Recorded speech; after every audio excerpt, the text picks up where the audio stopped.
the Ellingson Lift Station. I'm Ryan, the pump guy. We'll give you a quick tutorial of what some of the functions are, how to adjust some of the levels, what to look for, and some of the things that are available for you to change to customize your lift station.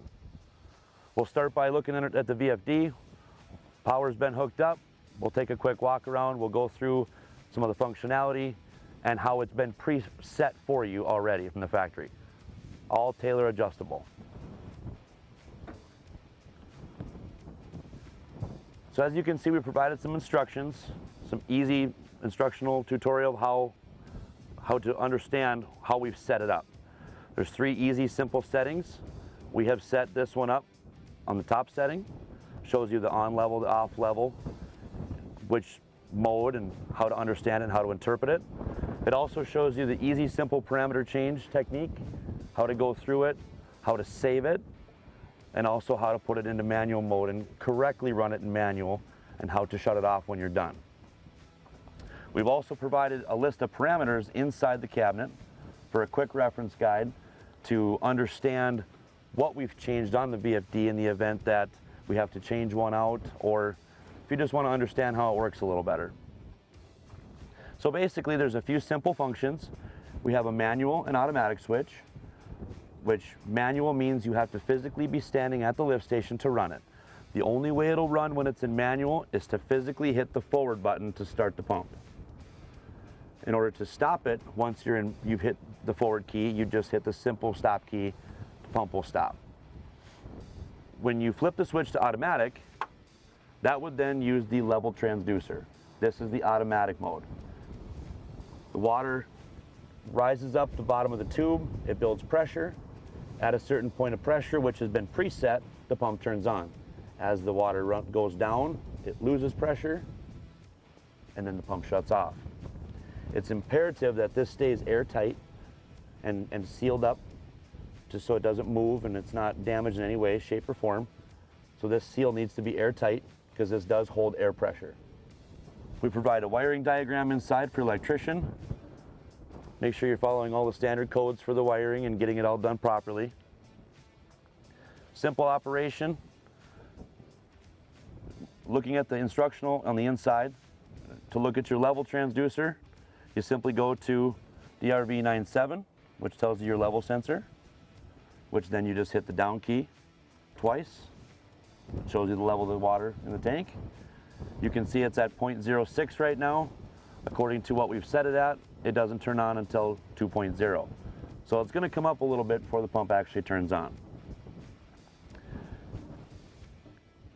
Simple navigate through the modes to change all the level transducer parameters. We're just going to hit the mode key. The new menu pops up. We'll go to the one we're looking for. So we'll go to IO. So IO04. We just hit the up key. We can see that it's at 3.0 volts, just as it's set right here. To move to the DRV mode, we just simply hit the mode key again until DRV pops up. There it is. Then we'll hit the up arrow to the desired location. In this case, we want DRV 6.1.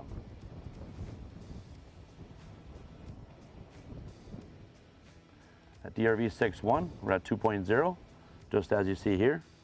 If we were to change this parameter, we would simply just press the enter key. The box illuminates.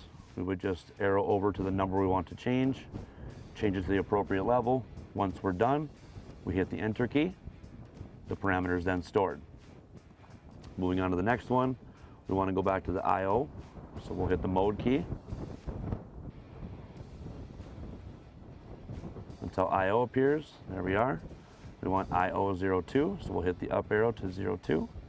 Again, 2.0 volts. That's just as it says.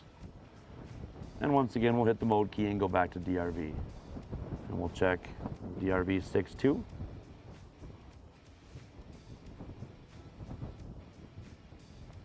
And we're at 1.0 and 1.0.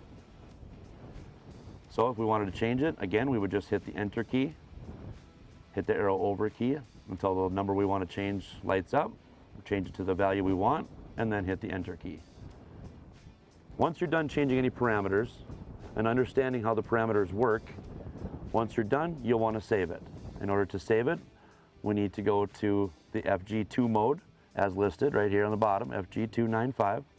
So we'll hit the mode key, FG2 pops up, then we'll hit the down key because it's faster, FG295. It says parameters saved, no. We're going to hit the enter key, it'll flash. We'll hit the increase until yes pops up, and then simply hit the enter key. It then returns to no, and all the parameters that you've changed have been stored. Once we're done looking at our levels or changing our levels, we will then put it back in the DRV00 mode.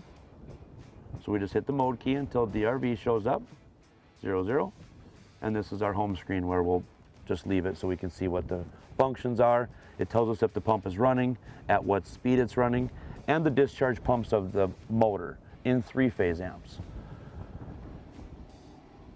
Pump is an automatic,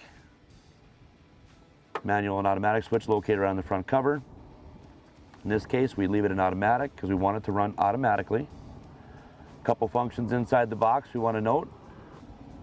So there's a breaker located to the right of the VFD, and that breaker runs the heater and the cooling fan, and also your accessories, such as the light that's provided in the box. When not in use, you're going to want to keep the light off, just to not attract any mosquitoes. This breaker needs to stay on at all times so that the heater turns on when it's supposed to, and the fan turns on when it's supposed to. This device right here is your 24-volt power supply. It provides us power supply for our light, and also allows us to have accessory strips, so if we wanted to add an indicator light to tell you the status of your unit, we could also install that. That's what that is for. The heater turns on at 41 degrees and turns on at 59 degrees. It's a very simple unit. That's why we want to keep the power running to these things at all times in the winter. We just simply place it in manual mode, keep the power on, and then now you're in winter mode.